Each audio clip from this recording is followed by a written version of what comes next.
అందరికీ నమస్కారం. కార్యక్రమం ప్రారంభించే ముందు గురువుగారు బ్రహ్మర్షి పత్రి గారికి ఒకసారి మనం ధన్యవాదాలు చెప్పుకుందాం. మనం గత కొన్ని రోజులుగా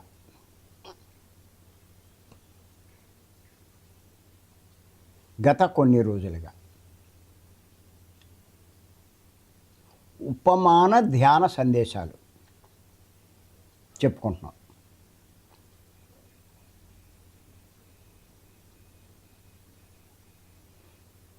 ఈరోజు ఇంకొక ఉపమానాన్ని తీసుకుందాం. రాసుకొని చెప్తాను.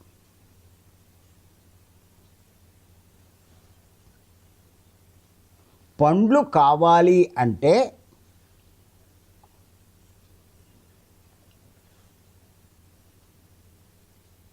పుష్పాల ద్వారానే లభిస్తాయి. ఫ్రూట్స్ పండ్లు కావాలి అంటే పుష్పాల ద్వారానే లభిస్తాయి.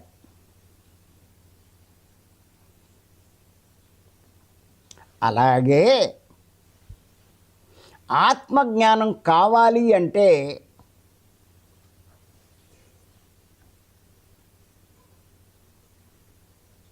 ధ్యానం వల్లనే లభిస్తుంది.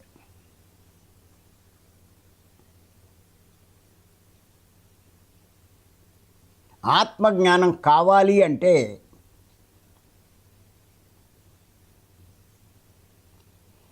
ధ్యానం వల్లనే లభిస్తుంది. దీని గురించి కొంచెం చెప్పుకుందాం.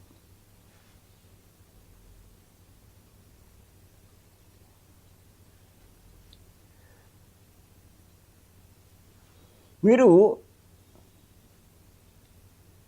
ఏ వృక్షాన్ని కానీ, ఏ మొక్కని కానీ,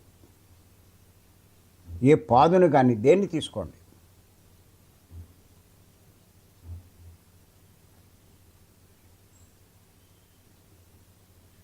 వాటి నుంచి మనకి పళ్ళు లభించాలి అంటే కాయలు కానీ పళ్ళు కానీ, కాయలు వస్తేనే కాయ పండు అవుతుంది.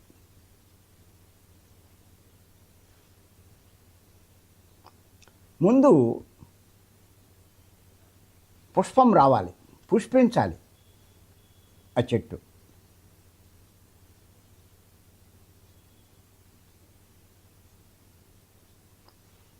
పుష్పించకుండా పండు రాదు.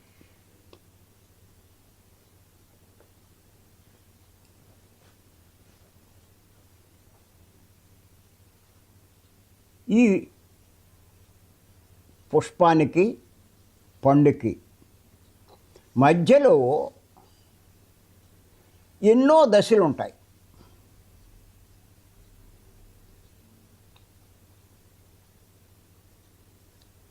ముందు మొగ్గగా ఉంటుంది, తర్వాత పుష్పిస్తుంది,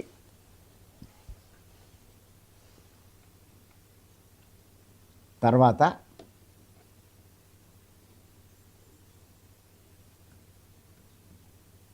ఈ పుష్పాల్లోనే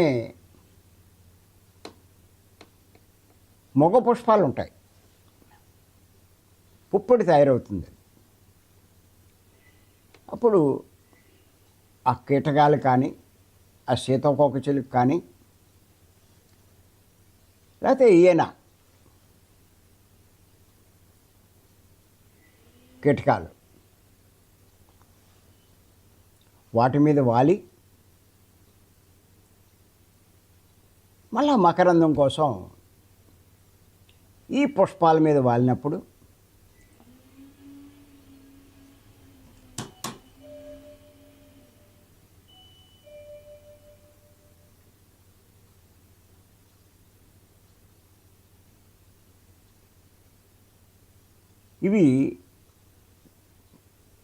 వీటి యొక్క పుప్పొడి వాటి మీద పడినప్పుడు లేకపోతే గాలి ద్వారా కూడా వ్యాపిస్తూ ఉంటాయి.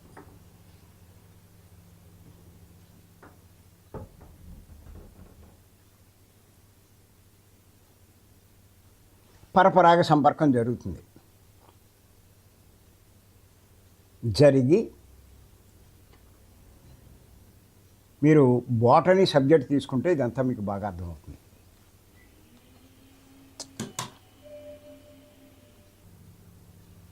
అది ఇక పెంటలాగా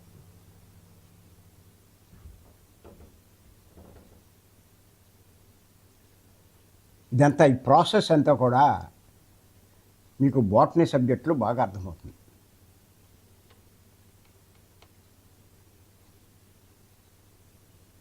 నేను కూడా డిగ్రీలో బోటనీ తీసుకున్నా, అందుకే కొంత నాకు కూడా అవగాహన ఉంది. మానవుల్లో స్త్రీ నుంచి అండం విడుదలవుతుంది, పురుషుడి నుంచి ఈ స్పెర్మ్ అంటారు దాన్ని, అది విడుదలవుతుంది. ఈ రెండూ కలిసినప్పుడు సంభోగంలో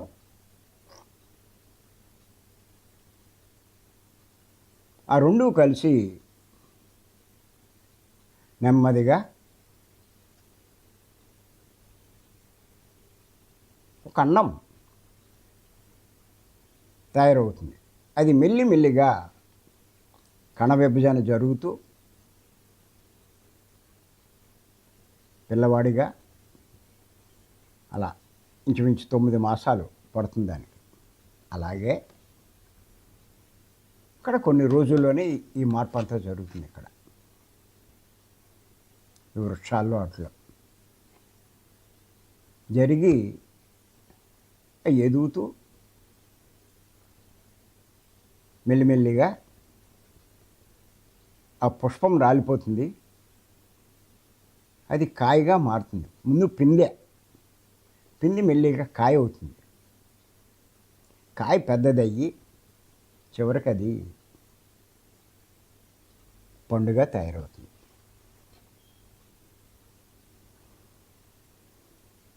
ఆ పళ్ళనే మనం కోసుకొని ఆకలి తీర్చుకుంటూ ఉంటాం. అది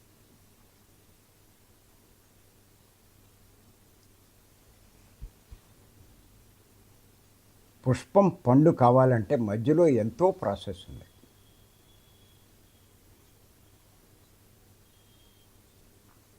అలాగే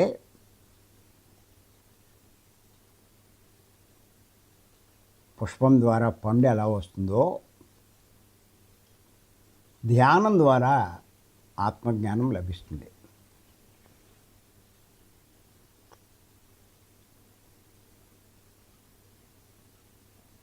అంటే ఊరికే మీరు ధ్యానంలో కూర్చుని ఓ నెలలో 2 నెలల్లో 3 నెలల్లో ధ్యానం చేసేసి రోజు 6 గంటలు 8 గంటలు 10 గంటలు ధ్యానం చేసేసి జ్ఞానం వచ్చేయమంటే రాదు. ఈ 2 క్లాసులు చెప్పేసినంత మాత్రాన అవి చదివేసి మీకేం జ్ఞానం వచ్చినట్టు కాదు.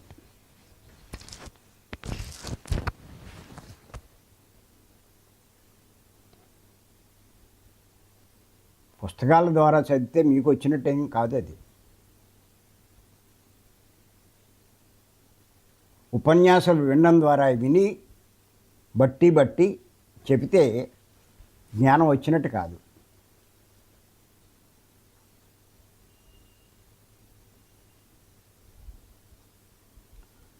అక్కడ ఎంతో ప్రాసెస్ ఉంది. నేను అందుకే భీమవరం మానకండి, మార్నింగ్ జూమ్ మానకండి.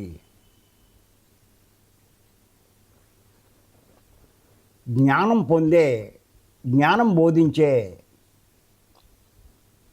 గురువులు చాలా తక్కువ ఉంటారు. మరి ఆ అవకాశం మీకు దొరికింది. దీన్ని బాగా ఉపయోగించుకోండి, శ్రద్ధ పెట్టండి, మీ సమయాన్ని వృధా చేయకండి. గొప్పవాళ్ళు అవుతారు. ఇక్కడ ఎంత మీరు జ్ఞానం మీద దృష్టి పెడతారో గొప్ప లోకాలకి చేరుకుంటారు. మరుజన్మ అద్భుతమైన జన్మ వస్తుంది. ఇవన్నీ చెప్తున్నాను, మీకేం అర్థం కావట్లేదు. కాస్త పిల్లలతోటి పిల్లలతోటి డబ్బుతోటి ఎంజాయ్ చేసేస్తే సరిపోద్ది అనుకుంటున్నారు. తాత్కాలికం. ఇక్కడ జ్ఞానం సంపాదించుకునే మార్గంలో భూమి మీదకి రావాలి కాబట్టి ఇవన్నీ ఉంటాయి. అవన్నీ చూసుకుంటూ జ్ఞానం పెంచుకోండి. మీ జ్ఞానం పెరిగే కొద్దీ ఇంకోటి కూడా చెప్తున్నాను నేను, మరు జన్మ మీకు అనుకూలమైన జన్మ వస్తుంది అని చెప్తున్నాను నేను. ఏ ఇబ్బందులు ఇప్పుడు పడుతున్నారో ఆ ఇబ్బందులు లేనటువంటి జన్మ మీకు లభిస్తుంది.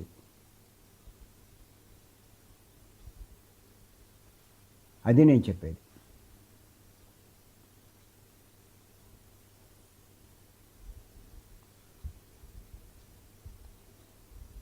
చేత ఊరికే కాసేపు ధ్యానంలో కూర్చుంటే, చాలామంది ధ్యానం అంటూ కళ్ళు మూసుకుంటున్నారు కానీ ధ్యానమే చేయట్లా. పోలే పత్రికని అర్థం చేసుకుని ఎవరైతే శ్వాస మీద ధ్యాస పెడతారో, సరైన ధ్యానం చేస్తారో వాళ్ళ గురించి తెలుసుకుందాం. సరికాని వాళ్ళ గురించి మనకు అనవసరం. వాళ్ళు ఉన్నారు, లక్షల మంది ఉన్నారు. వాళ్ళు ఇంకా చాలా జన్మలు తీసుకోవాలి. వాళ్ళు మీకు వాళ్ళకి 50 జన్మలు తేడా ఉన్నాయని చెప్పాను నేను. అర్థం చేసుకోండి. ఎవరైతే ఈ శ్వాస మీద ధ్యాస పెట్టరో, ఈ జ్ఞానం మీద దృష్టి పెట్టరో, వాళ్ళు ఇంకా 50 జన్మలు తీసుకోవాలి. ధ్యానంలోకి వచ్చినా కూడా 50 జన్మలంటే కోట్ల సంవత్సరాలు అవుతుంది చెప్తున్నాను నేను. మీకు ఏదో అర్థం కావట్లేదు. ఇప్పుడే 50 జన్మలు వచ్చేస్తాయి అనుకుంటున్నారు. లక్షలు కాదు, కోట్ల సంవత్సరాలు పడుతుంది.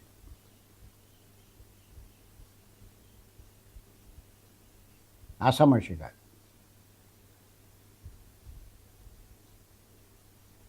అంత తేడా ఉంది వాళ్ళకి మనకి.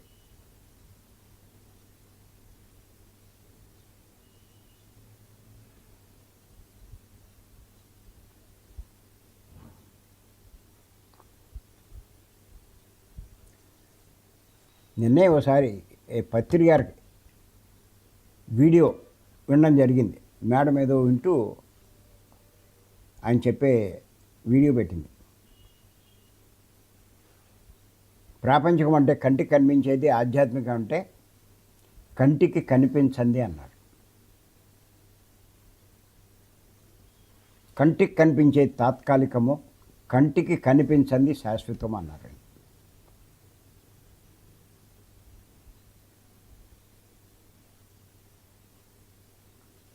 ఈ కంటికి కనిపించని దాని గురించి ఎంత మీరు తెలుసుకుంటూ ఉంటారో మీరు అంత జ్ఞానం పొందుతున్న వారి కింద లెక్క అన్నారు.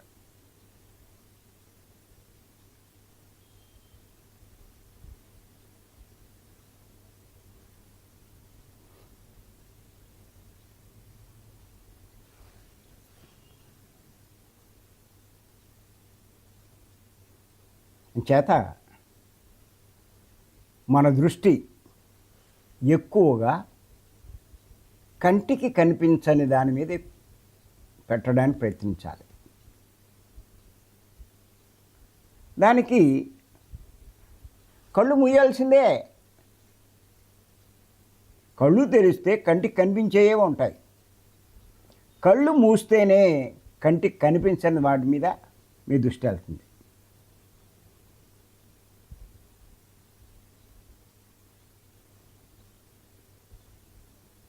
ఎన్ని ఉన్నాయో సృష్టిలో, ఎన్ని లోకాలు, ఎన్ని రకాల ఆత్మలు, ఎంతమంది మాస్టర్లు, ఎన్ని వింతలు ఆశ్చర్యం గొలుపుతూ ఉంటాయి.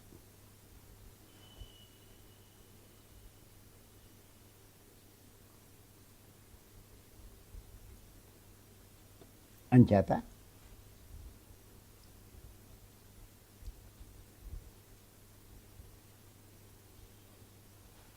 ఆత్మజ్ఞానము అంటే కంటికి కనిపించని వాటి గురించి తెలుసుకోవడం. అటువంటి జ్ఞానం కావాలి అంటే అది ధ్యానం వల్లనే లభిస్తుంది. అది ఇప్పుడు తెలుసుకున్నాం. ఇవాళ ఉపమానం ఏమవుతుంది? కళ్ళు మూసుకొని ధ్యానం చేసినప్పుడు మనసు నిశ్చలమవుతుంది. ఇంకా చేస్తూ ఉంటే అది నిర్మలమవుతుంది.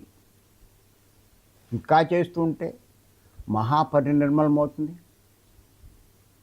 ఇంకా మీరు కొనసాగిస్తూ ఉంటే మనసు శూన్యమవుతుంది.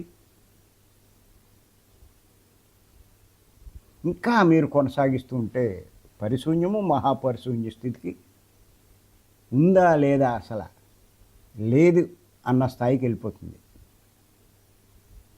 మనసు ఎప్పుడైతే లేదు ఉండేది ఆత్మ.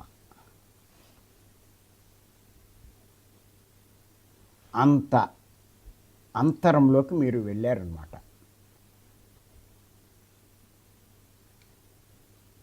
అప్పుడు మీరు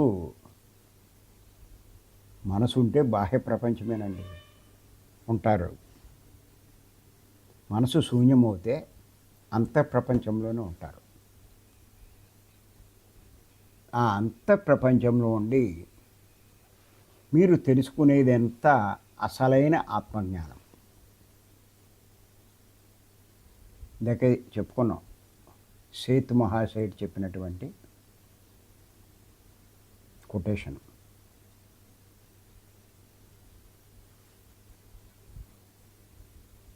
అంతర్ప్రపంచం నుంచి ఉద్భవించేదే అసలైన ఆత్మజ్ఞానం అని చెప్పి. ఆ స్థితికి చేరుకున్న వాళ్ళు జ్ఞానం గురించి అద్భుతంగా బోధిస్తూ ఉంటారు, ఎన్నో విషయాలు చెప్తూ ఉంటారు.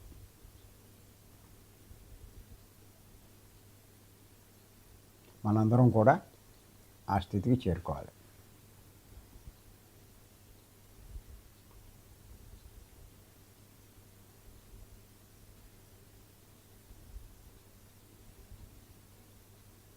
నేను అందుకే మీకు ఇంతకుముందు ఒకసారి చెప్పాను, నేను సహజంగా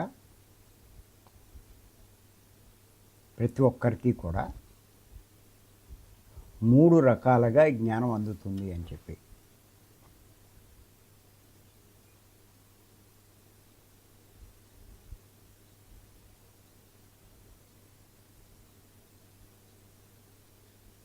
ఒకటి,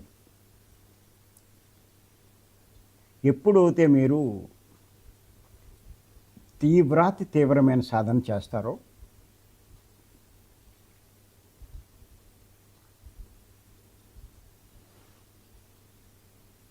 మనసు లేని స్థితికి చేరుకుంటారు. ఆ స్థితిలో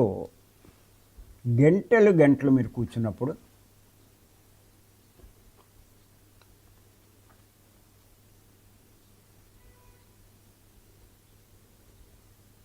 ఆత్మతో మీరు ఉంటూ ఉంటారు. ఆ స్థితిలో ఆత్మలో ఇంతకుముందు ఎన్నో జన్మల్లో నేర్చుకున్నటువంటి జ్ఞానం అంతా నిక్షిప్తమై ఉంటుంది. అది బయటికి వస్తూ ఉంటుంది. సహజంగా మీరు ఈ జన్మలో చదివే పుస్తకాల వల్ల కానీ, వినే వీడియోల వల్ల కానీ కొంత జ్ఞానం పొందుతారు. దానికి మీకు లోపల నుంచి అందే జ్ఞానం కలుస్తుంది.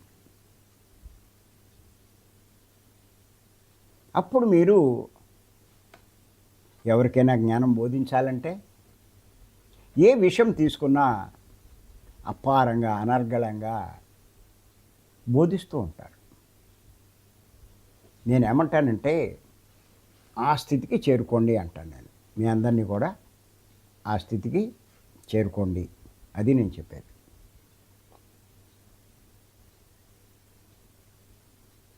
ఇప్పుడు బాహ్యంగా మీరు సంపాదించుకున్న జ్ఞానాన్ని బోధించడం కాదు, ఇంతకు ముందు జన్మల్లో ఇలా సంపాదించుకున్న జ్ఞానం కూడా చాలా ఉంది మీ అందరి దగ్గర.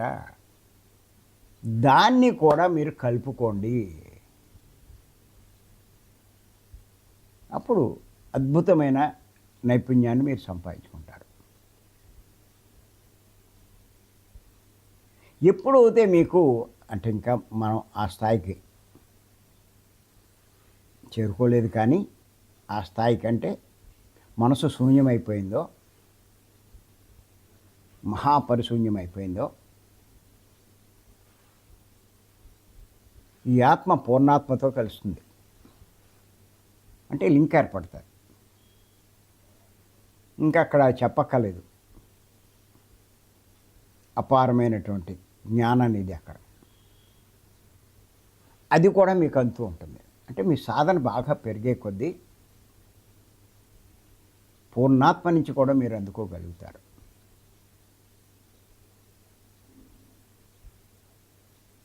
మూడోది ఏంటి అంటే, ఎప్పుడైతే మీరు పొందిన జ్ఞానాన్ని 10 మందికి పంచే ప్రయత్నం చేస్తూ ఉంటారో,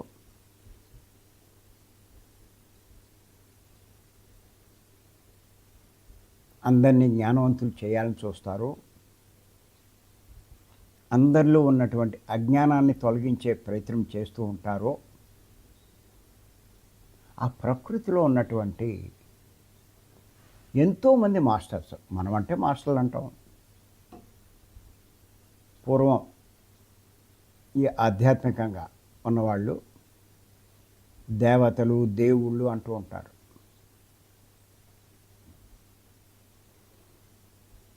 వాళ్ళు ఉన్నారు, అందరినీ గమనిస్తూనే ఉంటారు. వాళ్ళు గమనిస్తూ ఎవరైతే లోక కళ్యాణకరమైన పనులు పాల్గొంటూ ఉంటారో వారికి సాయం చేయాలని ఎప్పుడూ చూస్తూనే ఉంటారండి. ఎంచేతంటే మానవుడు చేసే సేవల్లో అత్యుత్తమమైన, అన్నిటికంటా గొప్పదైన సేవ ఏది అంటే జ్ఞానాన్ని బోధించడం. ఎంచేతంటే జ్ఞానబోధ వల్లే అజ్ఞానం తొలుగుతుంది, జ్ఞానం వల్లే అజ్ఞానం తొలుగుతుంది, వెలుగు వల్లే చీకటి పోతుంది.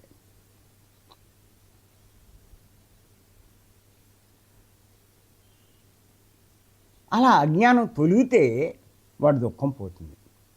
అంటే ఇతరులు దుఃఖం తొలగించడానికి మీరు చేసే ఆ ప్రయత్నం ఎంత గొప్పది అంటే వర్ణించనలవి కాదు. అందుకే పత్రి గారు మనందరికీ నువ్వెంత నేర్చుకుంటే అంత బోధించు అంటారు. ఆయన దగ్గర నేర్చుకున్నది అది.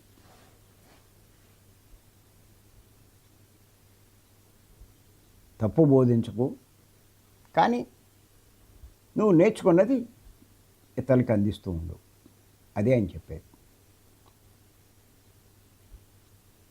అంత గొప్పదైన జ్ఞానాన్ని బోధించడానికి మనం ప్రయత్నం చేస్తే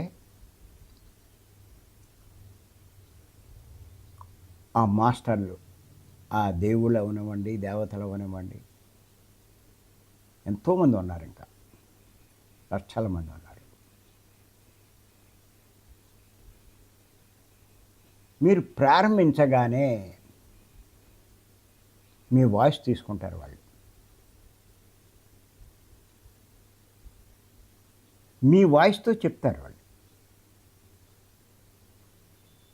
అప్పుడు మీకు అందుతూ ఉంటుంది, చెప్తూ ఉంటే అలా అందుతూ ఉంటుంది.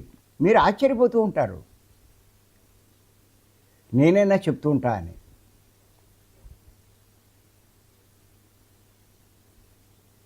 వాళ్ళు చెప్తారు, చెప్పేసి వాళ్ళ దాన్ని వాళ్ళు వెళ్ళిపోతారు. వినేవాళ్ళు అందరూ ఏమనుకుంటారంటే, అబ్బో సార్ చెప్పారు అనుకుంటారు.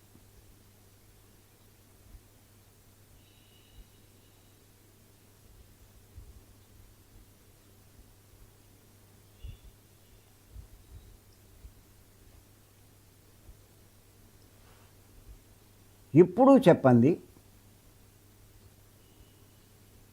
ఎక్కడా చదవండి,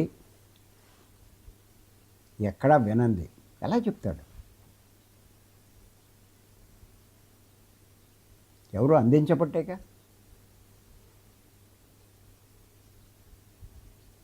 అందుకే రమణ మహర్షి గారు అనేవారంట, నువ్వు చెప్పినా సరే దాన్ని రాసుకోవాలని చెప్తారు. లేకపోతే తర్వాత నీకే గుర్తుండదు.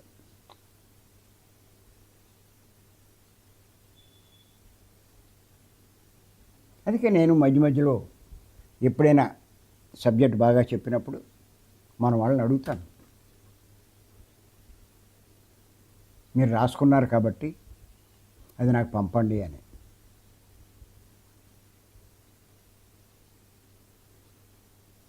ఇక్కడంటే మనకి వీడియోలు ఉంటున్నాయి, కానీ బయటికి వెళ్ళి మనం చెప్పేటప్పుడు అక్కడ వీడియోలు ఉండవు. అందుకే అక్కడ మన వాళ్ళు చెప్తూ ఉంటారు,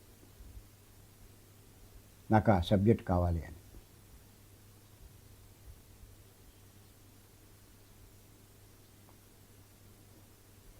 అంచేత ఆ స్థితిలో మనకి ఆ జ్ఞానం అలా అంతూ ఉంటుంది. అందుకే నేను డిస్టర్బ్ చేయొద్దంటాను. నేను క్లాస్ చెప్పేటప్పుడు భీమవరంలో కానీ ఎక్కడైనా సరే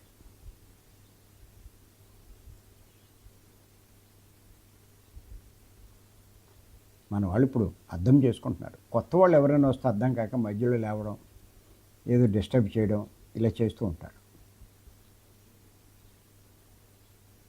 ఎవరో గొప్ప ఆయన వచ్చి చెప్తూ ఉంటే ఆయన డిస్టర్బ్ చేస్తే ఎలా ఉంటుంది? ఆయన వెళ్ళిపోతాడు చెరవకు వచ్చి.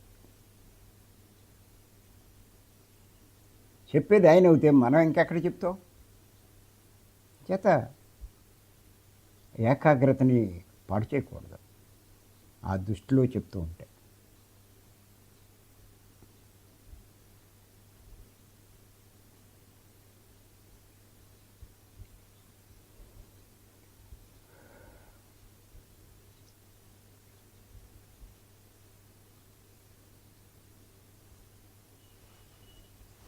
దృష్టి ఇంకా చెప్పేదాని మీద ఉండాలి.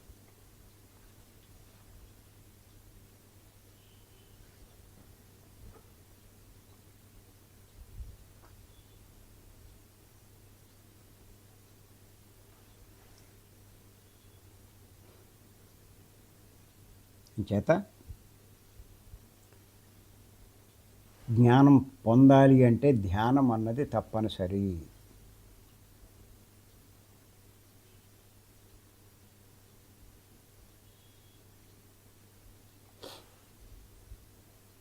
ఇందులో ఎన్నో రకాలుగా మనం ఆ జ్ఞానాన్ని పెంపొందించుకుంటాం.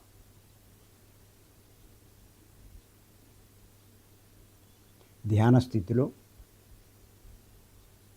ఆత్మతో అంటే పరబ్రహ్మతో గంటల తరబడి, రోజుల తరబడి మనం ఉండడం వల్ల అయస్కాంతానికి ఇనుప ముక్క అంటుకుని ఉంటే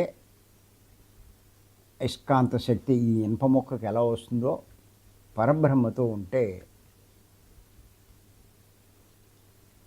ఆయనలో ఉన్నటువంటి జ్ఞానం మనకి అందుతూ ఉంటుంది. ఇలా ఎన్నో రకాలు ఈ జ్ఞానం.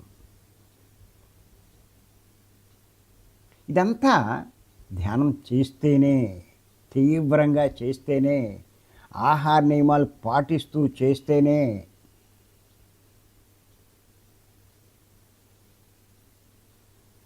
వస్తుంది. ధ్యానాన్ని సామాన్యంగా తీసేయకూడదు. చెప్పారు కదా,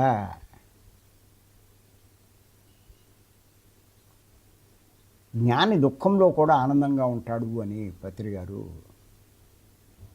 అజ్ఞాని ఆనందంగా ఉండవలసిన సమయంలో కూడా దుఃఖపడుతూ ఉంటాడని. ఆ స్థితి నుంచి బయటపడాలి అంటే జ్ఞానం పెంచుకోవాల్సిందే. ఆ పని ఇప్పుడు మనమంతా చేస్తున్నాం. ఏ పని పట్ట లేకుండా ఊరికి పొద్దున్నే ఇన్నేసి గంటలు ఎందుకు కూర్చుంటాం మనం? అది అద్భుతమైన జ్ఞానం అంటే మాటలా?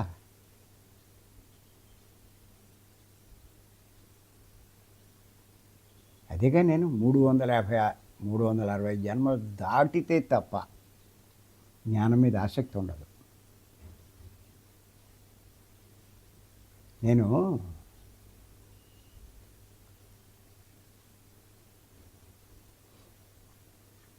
ఒకసారి పత్రి గారిని 2012 ముందండి, ఇప్పుడు కాదు.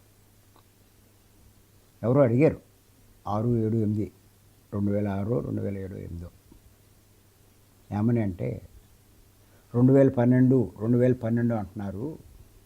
2012 తర్వాత ఏం జరుగుతుందండి అని చెప్పంటే అప్పుడు చెప్పారు,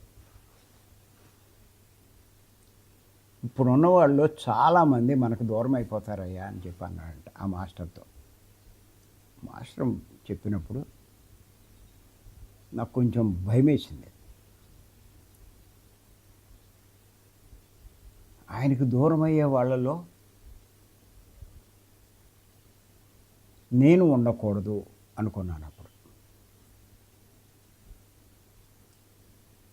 సహజంగా ఆయన చర్యలు అర్థం చేసుకోకపోతే దూరం అయిపోతారు. తిడితే ఏం చేస్తారు చెప్పండి? ఏంటి గురువు ఇలా తిడతాడు అంటారు. కొడితే కొడుతున్నాడు కూడాను, ఇదేం గురువు మనకి, లోకంలో గురువు లేరా అని అనుకుంటారు. కానీ నేను ఎంతోమంది గురువులను అధ్యయనం చేసి ఈ ప్రపంచంలో, ప్రస్తుత ప్రపంచంలో పత్రి గారి దగ్గర ఉన్నంత జ్ఞానం ఇంకెవ్వరి దగ్గర లేదు. అంచేత అటువంటి జ్ఞానం మనం పొందాలంటే ఆయన ఎటువంటి పరిస్థితుల్లో వదలకూడదు అని చాలా గట్టిగా నిర్ణయం చేసుకున్నా. ఏ రకంగా ఆయనకి దూరం అవుతాం? వాళ్ళు దూరం అవుతారు, వీళ్ళు దూరం అవుతారు ఇవన్నీ అంటున్నారు కదా, ఏ రకంగా మనం దూరం అవుతాం అని కూడా చాలా ఆలోచించాను. ఆయన కొడుతున్నాడని దూరం అయినవాడు కొంతమంది ఉన్నారు. ఎవరినో కొడితే ఈడు దూరం అయిపోతాడు, ఎవరినో తిడితే ఈడు దూరం అయిపోతాడు. ఎవరినో కాదు, నన్ను తిట్టినా నన్ను కొట్టినా నేను ఆయన వదలకూడదు అనుకున్నాను. మరి నిర్ణయించుకున్నాను. అలాగే 2013 జనవరిలో TV9 ఎన్నో ఆయన మీద అపవాదులు వేశారు. ఎన్ని వేసినా నేను ఒకటే అనుకున్నా, ఇది కూడా ఆయనకు దూరం అయ్యే చర్యలు లాంటి చర్యేమో ప్రకృతి మనకు పెట్టిందేమో ఈ రకంగాను అని చెప్పి, ఎవడు పోతే పోయాడు, మనకు అనవసరం, నేను మటుకు ఆయన వదలకూడదు అని చెప్పి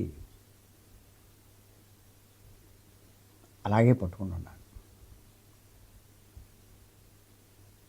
మరి ఈ స్థాయికి రాగలిగాను నేను. అయితే ఏం తెలుసు నాకు,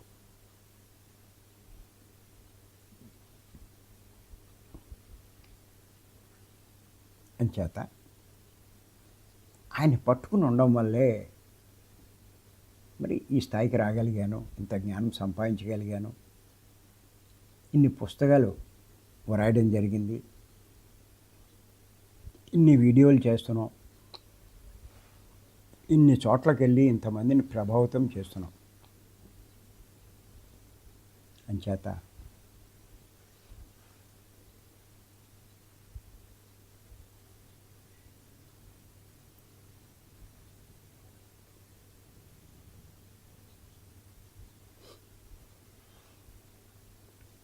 ఆయన్ని పట్టుకుని వదలలేదు.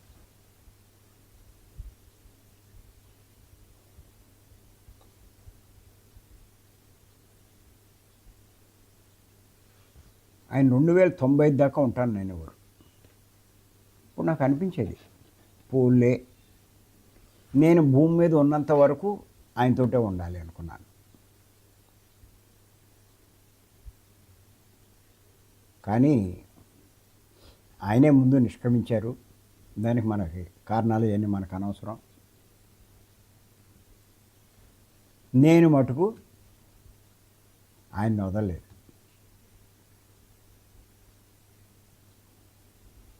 ఎన్నో నేర్చుకున్నాను ఆయన దగ్గర, ఎన్నో సందేహాలు క్లియర్ చేసుకున్నాను. అందుకే నేను చెప్పగలుగుతున్నాను.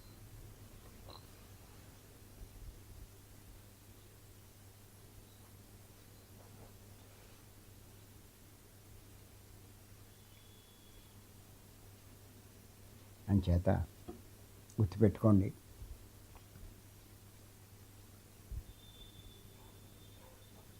ఆత్మజ్ఞానం అన్నది ధ్యానం వల్లనే లభిస్తుంది. గుర్తుపెట్టుకోండి.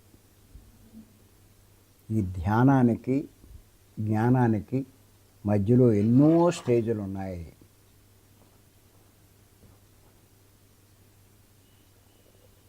నేను పుస్తకం రాశాను, మీరు అది చదవండి. మీరు ధ్యానం వల్లనే జ్ఞానం అనేది ఒకటి 2 సార్లు చదవండి. అది ఎన్ని స్టేజ్లు ఉన్నాయి మీకు అర్థమవుతుంది. మీరు ఏ స్టేజ్లో ఉన్నారో అన్నది కూడా మీకు అర్థమవుతుంది. పుస్తకాలు సేకరించుకోండి తప్పనిసరిగా.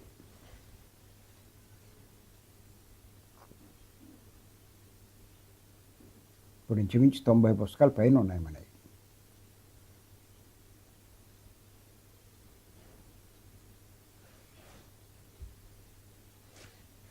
ఈ 90 పుస్తకాలు సగం రేటుకి అవుతే 3,300 అవుతుంది మనకి.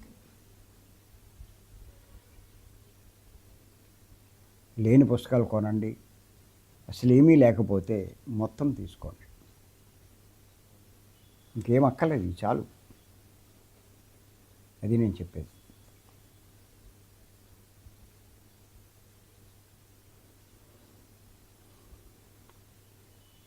అంచేత పండ్లు కావాలి అంటే పుష్పాల ద్వారానే లభిస్తాయి.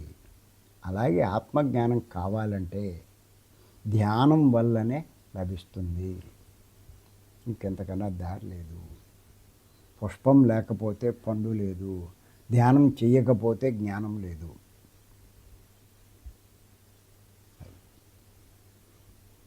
ఈ అవకాశం ఇచ్చి మీ అందరికీ ధన్యవాదాలు చెప్తున్నాను.